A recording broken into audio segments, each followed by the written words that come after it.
Bienvenue Stop Invest, la chaîne des top d'investissement. Ici, on parle essentiellement d'entreprises de qualité. Avons-nous une opportunité d'investissement sur AbbVie? C'est la question à laquelle on va essayer de répondre en se basant sur les états financiers de la compagnie. Je rappelle que ceci représente uniquement mon point de vue et non un conseil d'investissement. Et comme d'habitude, je me réserve le droit de me tromper. On a déjà eu à parler de cette compagnie ici plusieurs fois sur cette chaîne. La dernière fois, c'était au mois de décembre. Et je vous ai envoyé une note d'analyse dernièrement sur le secteur des laboratoires pharmaceutiques. Et dans cette note-là, vous savez ce qui est mentionné. Non, il y a voilà, le fait que la raison pour laquelle la plupart des compagnies pharmaceutiques ici aujourd'hui, la raison pour laquelle on pense que ces entreprises-là sont sous-évaluées, donc la raison pour laquelle elles paraissent sous-évaluées en date de jour, c'est tout simplement parce qu'il y a ce qu'on appelle un patent cliff. Ça veut dire quoi le patent cliff? Ça veut dire qu'il y a énormément de brevets qui vont arriver, qui vont tomber dans le domaine public, d'accord? Donc c'est-à-dire que les médicaments qui sont, par exemple, des blockbusters, par exemple, on va citer le Humira ici, ces médicaments blockbusters-là vont tomber dans le domaine public. Donc, ça dit qu'il y aura des médicaments génériques pour faire concurrence à ces médicaments spécialisés-là. Donc, les prix vont drastiquement baisser. OK? Et si c'est le cas, il y a énormément de revenus qui vont, et les revenus et les bénéfices nets vont être impactés. Et c'est sur la plupart des compagnies. Hein. Je ne dis pas juste que ça concerne AbbVie, ça concerne tout le monde. OK? Donc, enfin, quand je dis ça concerne tout le monde, certains moins que d'autres, mais vous pouvez aller regarder la liste ici. Quand vous lisez vos rapports financiers sur les compagnies pharmaceutiques, allez-y regarder ici les brevets, à peu près la date d'expiration de ces brevets-là. OK? Ça vous permet à peu près de vous projeter. Ça ne veut pas dire qu'elles n'auront pas de nouveaux blockbusters, mais voilà, certaines entreprises également vont avoir tendance à faire des acquisitions ou des choses comme ça. En tout cas, sur la note que je vous ai partagée, une note d'analyse sur AbbVie, je vous encourage à aller la lire. C'est disponible pour tous ceux qui vont s'abonner. Tous ceux qui s'abonnent à la top newsletter qui, elle, est gratuite. Si vous ne savez pas où est-ce que vous allez trouver le lien vers la top newsletter, vous venez sur la page à propos de la chaîne à propos, et vous cliquez sur newsletter et vous allez pouvoir y accéder. OK? Donc, voilà. Alors, pour AbbVie ici, vu qu'on en a parlé déjà, je ne vais pas revenir sur le revenu, les marges, etc. Non, non, non, non, non. Je vais aller sur Fastgraph directement. Qu'est-ce qu'on remarque sur Fastgraph? On s'attend à ce que sur Fastgraph, les revenus baissent. Les bénéfices nets diminuent. OK? Quand on compare les bénéfices nets et les free cash flow, on a tendance à aller dans le même sens et les free cash flow sont même plus élevés que les bénéfices nets. Donc, on s'attend à des bénéfices nets moins élevés que 2022. Ça veut dire quoi? Quand vous remarquez ça, ça veut dire qu'il y a un médicament qui va arriver à expiration. En tout cas, aux alentours de 2023, et on va perdre une grosse partie de nos revenus ou bien de nos bénéfices nets par rapport à un médicament en particulier. OK, maintenant, il faut savoir c'est lequel.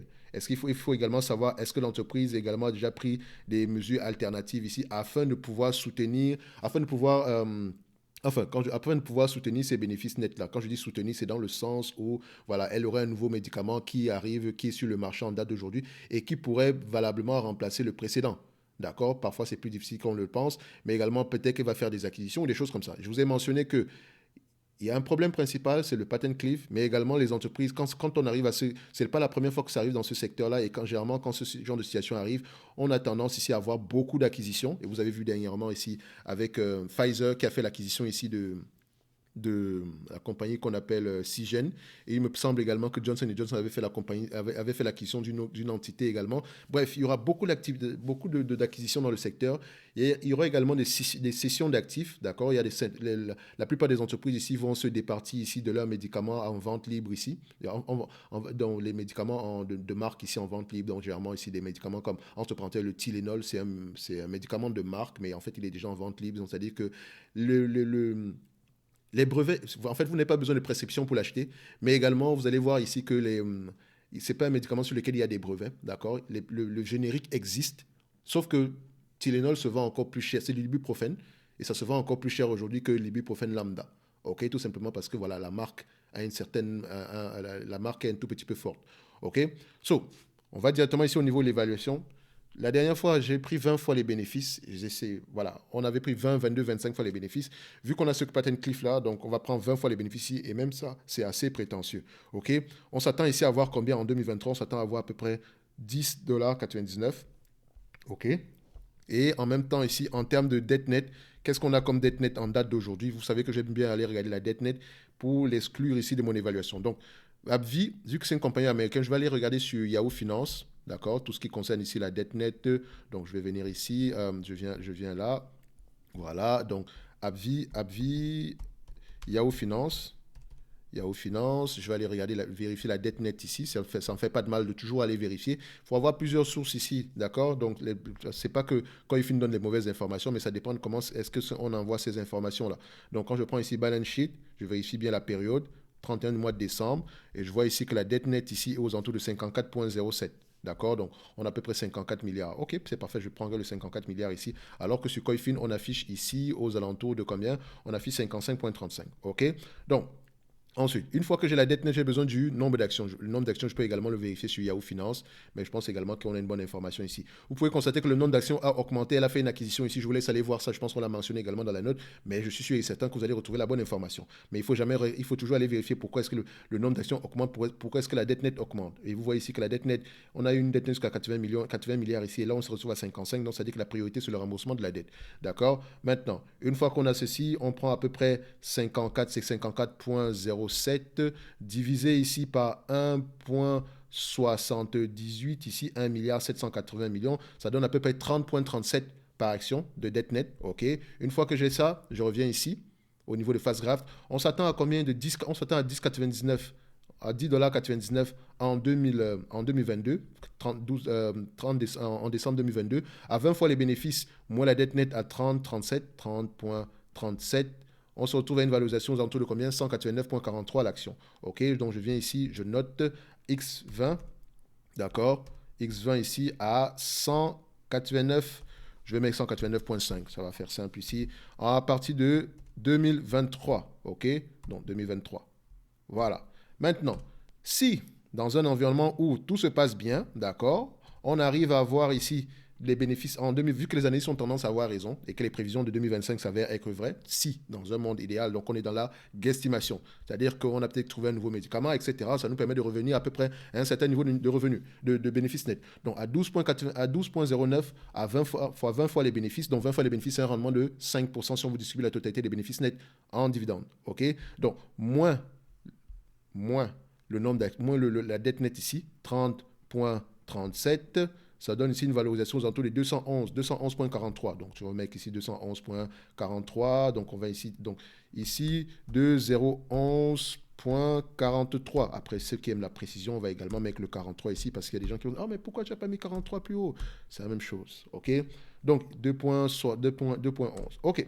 Donc, si en 2025, si on a à peu près ce qui va, le bénéfice net de 2025 ici, s'il se réalise réellement, si l'entreprise arrive à atteindre le 12,09 par action ici, d'accord, et je rappelle que les années ont tendance à avoir raison, ok, on pourra avoir des bénéfices, on pourra avoir un prix. Normalement, l'entreprise devrait s'échanger à 20 fois les bénéfices, bien sûr, à $211 l'action.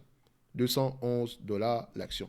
Donc, quand on regarde ici un tout petit peu le normal PI ces dernières années, vous allez voir qu'on est un tout petit peu prudent sur le normal PI ici. Sauf maintenant, si on a pris des PER de 20 et que le marché ne paye pas 20 fois les bénéfices, là, ça va être un problème. Mais attention, regardez également qu'elle va racheter ses actions. Elle va également rembourser sa dette, ce qui pourra avoir un impact ici. De façon, si on prend 211 ici, juste pour que vous puissiez voir qu'est-ce que ça donne ici. Si on prend ici ce qui est attendu, à peu près aux alentours de 189,43, d'accord, je viens ici, je mets 189,43 divisé par le bénéfice net attendu à 10,99, ça nous donne ici 17 fois les bénéfices. Ok, vous pouvez également vérifier ici que c'est une entreprise qui s'échange vraiment. On tombe ici le price to earning, on paye combien ici? Ok, on prend la médiane, toujours vérifier la médiane. C'est une entreprise qui se paye jamais à 20 fois les bénéfices par là.